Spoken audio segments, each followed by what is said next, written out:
এই কোটা 5% 2014 সালের 15 জুলাই তারেক রহমান প্রথম বলেছিলেন। আমি দৃঢ়ভাবে আরও বিশ্বাস করি বাংলাদেশের মেধাবীরাই পারে বাংলাদেশকে এগিয়ে নিয়ে যেতে। সেই মেধাবীদের জন্য জায়গা করে দিতে সরকারি চাকরিতে কোটার হার থেকে কমিয়ে মেধাবীদেরকে জায়গা দেওয়ার জন্য 5%-এর মধ্যে নিয়ে আসা উচিত। 24 জুলাই গণ অভ্যুত্থান। আসসালামু আলাইকুম।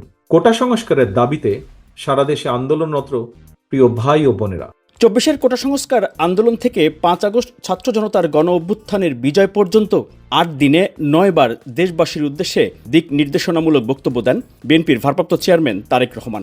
প্রিয় তরুণ যুবক ও ভাই বোনেরা, হাসিনা একজন প্রতারক বলেই 2024 সালের 15 জুন এরপর 16 জুলাই ও 18 জুলাই দেশবাসীর উদ্দেশ্যে দিক নির্দেশনামূলক বক্তব্য দেন তারেক রহমান। খুনি হাসিনা জনগণের কাছে আত্মসমর্পণের দ্বার প্রান্তে, এখন শুধু সময়ের অপেক্ষা মাত্র। প্রবাসী বাংলাদেশি ভাই ও বোনেরা, আর 19 জুলাই প্রবাসীদের উদ্দেশ্যে বিশ্বে জনমত গঠনের আহ্বান জানান তারেক রহমান।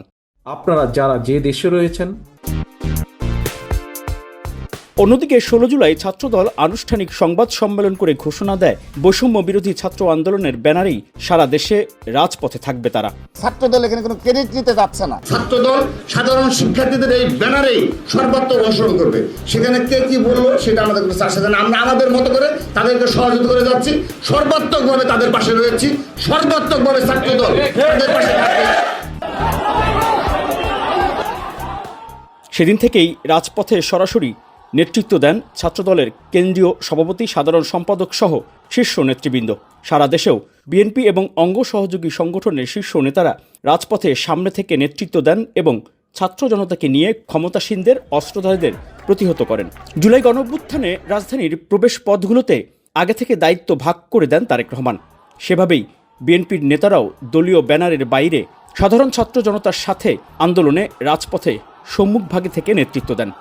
জনগণের প্রতি আহ্বান, এরপর 21 জুলাই, 1 আগস্ট ও 4 আগস্ট দেশবাসীর উদ্দেশ্যে ছাত্র জনতার আন্দোলনে সর্বাত্মক সহযোগিতা এবং রাজপথে থাকার আহ্বান জানান বিএনপির ভারপ্রাপ্ত চেয়ারম্যান তারেক রহমান। আপনারা দলে দলে রাজপথে নেমে আসুন। যার যা কিছু আছে তাই নিয়ে ছাত্র জনতার বৃহত্তর এই ঐক্যের আন্দোলনকে আমরা সফল করি। শিক্ষার্থীদের আন্দোলনে তারেক রহমানের এই দিক নির্দেশনা শেখ হাসিনাকে দ্বিতীয় দফায় টেনশনে ফেলে দেয়। ওই তাদের কি একটা মেসেজ দিচ্ছে সবাইকে যে যা কিছু আছে সব তো বঙ্গবন্ধুর কথা এখন নকল করে।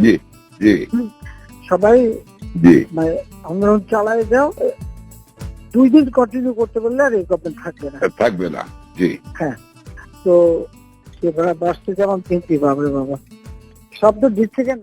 24 গণঅভ্যুত্থানের বিজয়ের দিন অর্থাৎ 5 আগস্ট 2 দফা দেশবাসী ও দলের নেতাকর্মীদের উদ্দেশ্যে শান্ত থেকে বিজয় উদযাপনের আহ্বান জানান বিএনপির সে সময়ের ভারপ্রাপ্ত চেয়ারম্যান তারেক রহমান। বিজয়ীর কাছে পরাজিতরা নিরাপদ থাকলে বিজয়ের আনন্দ মহিমান্বিত হয়। এই বক্তব্যগুলো তারেক রহমানের ভেরিফাইড ফেসবুক পেজ সহ বিএনপির অফিসিয়াল ডিজিটাল মাধ্যমগুলোতে একযোগে সরাসরি ও ভিডিও বার্তা আকারে প্রচার করা হয়। বক্তব্যগুলো মুহূর্তের মধ্যে দেশে ও প্রবাসে মিলিয়ন মিলিয়ন মানুষের কাছে পৌঁছে যায়, শেয়ার করেন লাখ লাখ মানুষ।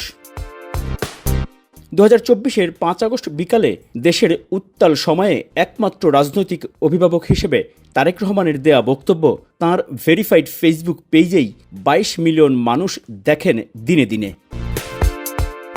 কিন্তু বিস্ময়কর ঘটনা হলো, এমন একটি গণ অভ্যুত্থানে বিএনপির মতো সবচেয়ে জনপ্রিয় ও বড় রাজনৈতিক দলের এত ভূমিকা, এত তথ্য প্রমাণ ও ভিডিও ফুটেজ, রাজপথে শত শত শহীদ ও আহত হওয়ার তথ্য প্রমাণ আছে, শুধু দেশের গণমাধ্যমে একটি বাক্য সংবাদ হিসেবে জায়গা পায়নি। 5 আগস্টের আগে তারেক রহমানের বক্তব্য প্রচার নিষিদ্ধ ছিল, কিন্তু পরবর্তীতেও কোনো গণমাধ্যম একটি সংবাদে তারেক রহমানের নাম পর্যন্ত উল্লেখ করেনি। ন্যাক্কারজনকভাবে গণ অভ্যুত্থানের 1 বছর পরও গণমাধ্যমগুলো সংঘবদ্ধভাবে জুলাই গণ অভ্যুত্থানের ইতিহাস থেকে বিএনপি ও তারেক রহমানকে সম্পূর্ণ ব্ল্যাক আউট করেছে।